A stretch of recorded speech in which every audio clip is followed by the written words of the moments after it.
കൂടോത്ര വാർത്ത ജനങ്ങളെ അത്ഭുതപ്പെടുത്തി. KPCC പ്രസിഡന്റിനെയും കാസർഗോഡ് MP-യെയും ഇല്ലാതാക്കാൻ ഗൂഢനീക്കമെന്ന ആരോപണം. അന്ധവിശ്വാസത്തിന് ശക്തി പകരുന്ന വാർത്ത. കണ്ണൂർ സുധാകരന്റെ നാടാലിലെ വീട്ടിൽ നിന്നും KPCC ഓഫീസിൽ നിന്നും ഡൽഹി ഓഫീസിൽ നിന്നും താമസ സ്ഥലത്തും വൻതോതിൽ കൂടോത്ര അവശിഷ്ടങ്ങളെന്ന് സംശയിക്കുന്ന സാധനങ്ങൾ കണ്ടെടുത്തിരിക്കുന്നു.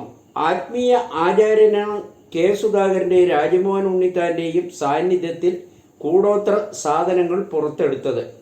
ഉണ്ണിത്താൻ്റെ നിർദ്ദേശപ്രകാരം 3 മാസം മുൻപ് നടത്തിയ പരിശോധനയിലാണ് വീടിന് സമീപത്ത് കുഴിച്ചിട്ട രൂപങ്ങളും തകിടുകളും കണ്ടത്.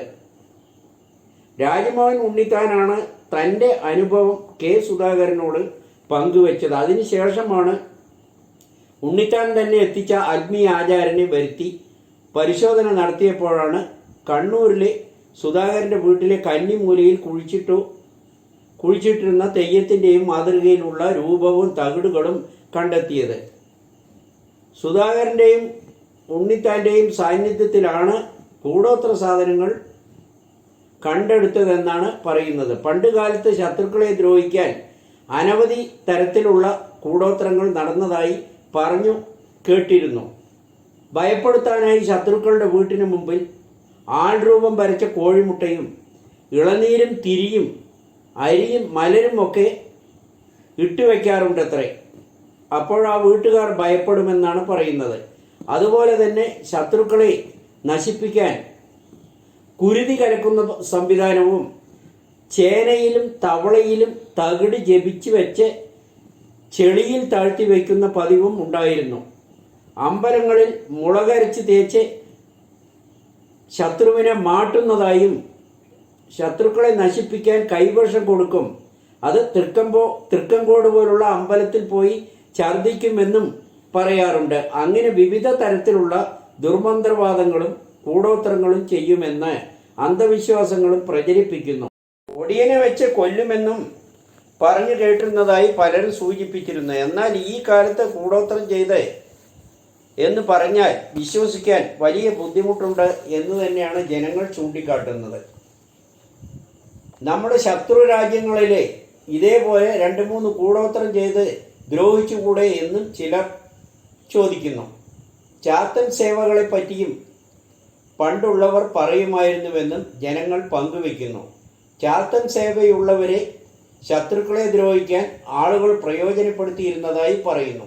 ശത്രുക്കളെ ചാത്തൻ സേവ ബാധിക്കുമ്പോൾ വീട്ടിലെ ഭക്ഷണം പാകം ചെയ്യുമ്പോൾ അതിലെല്ലാം മലവിസർജനമെന്നും കാണുമെന്നും അങ്ങനെ പല വിധത്തിലും ഉപദ്രവിക്കാൻ ജനങ്ങൾ പണിപ്പെട്ടിട്ടുണ്ടെന്നും പറയപ്പെടുന്നുണ്ട്. അങ്ങനെയുള്ള മന്ത്രവാദികൾ ചുട്ട കോഴിയെ പറപ്പിക്കുമെന്നും പറയാറുണ്ട്. ഈ കാലത്തും ദുർമന്ത്രവാദങ്ങളും മൃഗങ്ങളെയും മനുഷ്യരെയും ബലി കൊടുക്കുന്ന എത്രയോ കേസുകൾ ഈ കാലത്തും വാർത്തയാകാറുണ്ട്. എന്നാൽ KPCC പ്രസിഡന്റിൻ്റെയും രാജ്മോഹൻ ഉണ്ണിത്താൻ MP-യുടെയും വാദങ്ങൾ ആരും തന്നെ വിശ്വസിക്കുന്നില്ല. ഈ വാർത്തകൾക്ക് ജനങ്ങൾ ഒരു പ്രാധാന്യവും നൽകുന്നില്ല.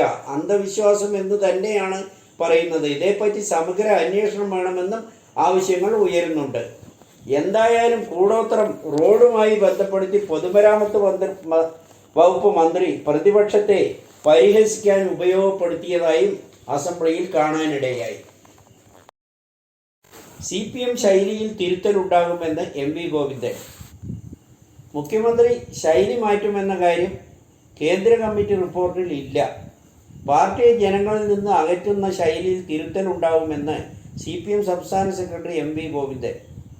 ശൈലിയിൽ തിരുത്തൽ വരുത്തുമെന്നതിൻ്റെ അർത്ഥം മുഖ്യമന്ത്രിയുടെ ശൈലിയെക്കുറിച്ചല്ല. അദ്ദേഹത്തിൻ്റെ ശൈലി മാറ്റണമെന്ന് കേന്ദ്ര കമ്മിറ്റി റിപ്പോർട്ടിൽ ഇല്ലെന്നും ഗോവിന്ദൻ പറഞ്ഞു. സംസ്ഥാന ഘടകത്തെ വിമർശിക്കുന്ന CPM കേന്ദ്ര കമ്മിറ്റി റിപ്പോർട്ടിൽ ഒന്നും പറയുന്നില്ല. SFIക്ക് പൂർണ്ണ പിന്തുണയാണെന്ന് MV ഗോവിന്ദൻ വ്യക്തമാക്കി. സംഘടനാ ശൈലിയെ പർവ്വതീകരിക്കാനാണ് ചിലരൊക്കെ ശ്രമിക്കുന്നത്. മാധ്യമങ്ങളുടെ പ്രചാരവേല മാത്രമാണെന്നും MV ഗോവിന്ദൻ പറഞ്ഞു. ഈ രീതിയിൽ പാർട്ടി മുന്നോട്ട് പോയാൽ എന്തു സംഭവിക്കുമെന്ന് തെരഞ്ഞെടുപ്പ് ഫലം വ്യക്തമാക്കിയിട്ടും ഇങ്ങനെ തന്നെ പോകുമെന്ന് പറയുന്നത് വിനാശകാലയും വിപരീത ബുദ്ധി. ഞങ്ങൾക്കും വേണം ബംഗാളും ത്രിപുരയും എന്നാണ് ഉദ്ദേശിക്കുന്നതെന്ന് CPIയും ഇടതിനെ സ്നേഹിക്കുന്ന നിഷ്പക്ഷരും അനുഭാവികളും ചൂണ്ടിക്കാട്ടുന്നു. ഇടത് ഭരണത്തിൽ ഒരു വലിയ വിഭാഗം പൊതുജനങ്ങൾ സന്തുഷ്ടരും സന്തോഷവാന്മാരുമാണ്. ഇടതുപക്ഷത്തിൻ്റെ 8 കൊല്ലത്തെ ഭരണത്തിൽ ബഹുഭൂരിപക്ഷം ജനങ്ങളും അതൃപ്തരും ഭരണത്തിന് എതിരുമാണ്. അതാണ് ലോക്സഭാ തെരഞ്ഞെടുപ്പിൽ പ്രതിഫലിച്ചത്. എന്നിരുന്നാലും ഒരു വിഭാഗം പൊതുജനങ്ങൾ ഈ ഭരണത്തിൽ സന്തോഷവാന്മാരാണ്. UDF ഭരണകാലത്ത് ഹർത്താലും പണിമുടക്കും, മിന്നൽ പണിമുടക്കും, അഖിലേന്ത്യാ പണിമുടക്കും തുടങ്ങി ഇടയ്ക്കിടയ്ക്ക് ജനങ്ങൾ ദുരിതം അനുഭവിക്കേണ്ടി വന്നിരുന്നു. എന്നാൽ 8 കൊല്ലമായി ഇടതുപക്ഷ ഭരണത്തിൽ അതുപോലുള്ള ഒരു സമരങ്ങളും കാണാനിടയായില്ല. ഈ നിലപാട് വർഷങ്ങൾക്ക് മുമ്പ് എടുത്തിരുന്നുവെങ്കിൽ കേരളം ഇത്രയും ഗുരുതരമായ അവസ്ഥയാവില്ല എന്നാണ് ജനങ്ങൾ പറയുന്നത്. കേരളത്തിൽ മുൻപുണ്ടായിരുന്ന പരമ്പരാഗത വ്യവസായം അടക്കം ആയിരക്കണക്കിന് വ്യവസായ സ്ഥാപനങ്ങൾ പൂട്ടിയും ആയിരക്കണക്കിന് ചെറുകിട വൻകിട വ്യവസായശാലകൾ അന്യസംസ്ഥാനങ്ങളിലേക്ക് പോയി രക്ഷപ്പെടുകയായിരുന്നു. ഇപ്പോഴും വൻകിട കമ്പനികൾ തമിഴ്നാട്ടിലേക്ക് പോകുന്നു. ആരും കേരളത്തിൽ നിക്ഷേപം നടത്താൻ തയ്യാറല്ല. കേരളം എന്ന് പറയുമ്പോൾ ഓടി ഒളിയുകയാണ് എന്ന് ജനങ്ങൾ പറയുന്നു. ഇതുമൂലം സംസ്ഥാന തൊഴിൽ സാധ്യത 80% ഇല്ലാതായി. തൊഴിൽ സാധ്യത കൂടിയപ്പോൾ അവരെല്ലാം വിദേശത്തേക്ക് ചേക്കേറിപ്പോയി. അന്യസംസ്ഥാന തൊഴിലാളികൾ ഇല്ലെങ്കിൽ കേരളം സ്തംഭിക്കുമെന്ന അവസ്ഥയാണ് ഇപ്പോൾ ഉള്ളതെന്നും കേരളത്തിലേക്ക് ജോലിക്ക് ആളെ കിട്ടാനില്ലാത്ത അവസ്ഥയിലാണ് തൊഴിൽ സമരങ്ങളുടെ യഥാർത്ഥ സംശയമില്ലാതായി ദുരുപയോഗപ്പെടുത്തിയെന്ന് ജനങ്ങൾ വിലയിരുത്തിയത്. സർക്കാർ ജീവനക്കാരിൽ ഈഴവർക്ക് മുൻതൂക്കം 52.31%, OBC ജനറൽ വിഭാഗത്തിൽ 36.08%. സംസ്ഥാനത്തെ സർക്കാർ ജീവനക്കാരിൽ 52.31%, OBC വിഭാഗക്കാർ.